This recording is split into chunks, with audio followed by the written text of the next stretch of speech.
Vous pensez que le Flash version Jay Garrick a comme une casserole sur la tête? Ça tombe bien, nous aussi.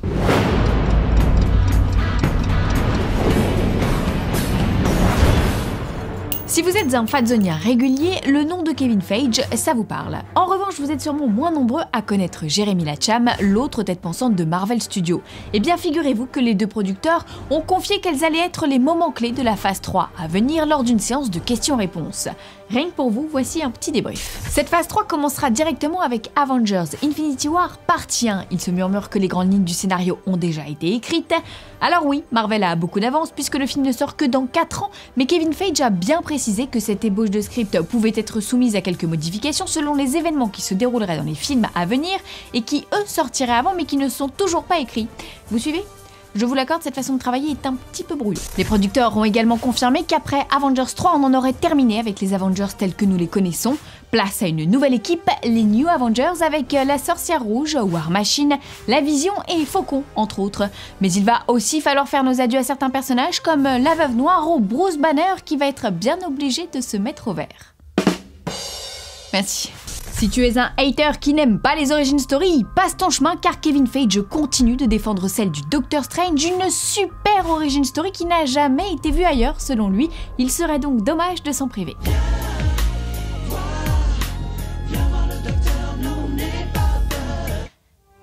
Côté télé, Marvel a également annoncé du lourd, du très lourd, puisque les super-héros du petit écran pourraient rejoindre le grand. En d'autres termes, il n'est pas impossible de voir Daredevil et les agents du Shield débarquer au cinéma. Quant au court-métrage, eh bien ils ont beaucoup d'idées, mais pas beaucoup de temps. Parmi les sujets évoqués, Howard le canard ou Cosmo, le chien des gardiens de la galaxie. En gros, Marvel Studios devient 30 millions d'amis, quoi. Donc, si je récapitule, le tournage de Doctor Strange va bientôt démarrer. Il y aura ensuite la sortie de Civil War, puis le tournage des Gardiens de la Galaxie 2, avec en moyenne 2 voire 3 films par an entre 2016 et 2019, c'est ce qu'on appelle un agenda à peine chargé. Ils vont avoir du mal à se reposer, la Feige et la Cham. Aussi enflammé que Katniss sur le nouveau poster d'Hunger Games 4, voici les news en bref. Vin Diesel veut Rob Cohen pour réaliser Fast and Furious 8. Alors Rob Cohen, c'est peut-être un nom que vous avez oublié puisqu'il ne fait plus l'actualité depuis longtemps, mais c'était le metteur en scène du premier Fast and Furious, sorti en 2001. Ah, ça nous rajeunit pas tout ça, hein. Mais vous le savez, Vinny accorde une grande importance à sa famille de cinéma, et s'il a l'occasion de rappeler les vétérans de la saga, il le fera. Quant au scénario, plus que 2 petites semaines et l'auteur rend sa copie, dans la mesure où Vin fera la promo du dernier chasseur de sorcières dans les semaines à venir, il y a fort à parier qu'il lâche quelques infos sur le film.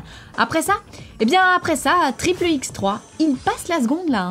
Jessica Jones s'offre un nouveau teaser plein d'humour accompagné d'une musique de Joan Jett. Encore une fois, c'est la bonne humeur qui prévaut, comme Daniel, mais on note que le personnage a un léger penchant pour la boisson, hein. Regardez plutôt.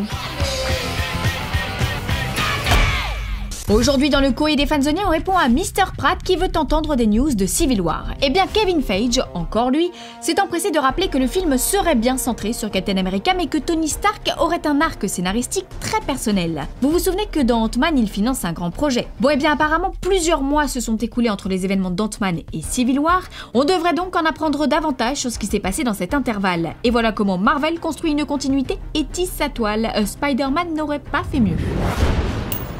Fanzone, c'est fini pour aujourd'hui, mais vous pouvez nous retrouver sur YouTube en vous abonnant à la chaîne Fanzone et à la chaîne Allociné.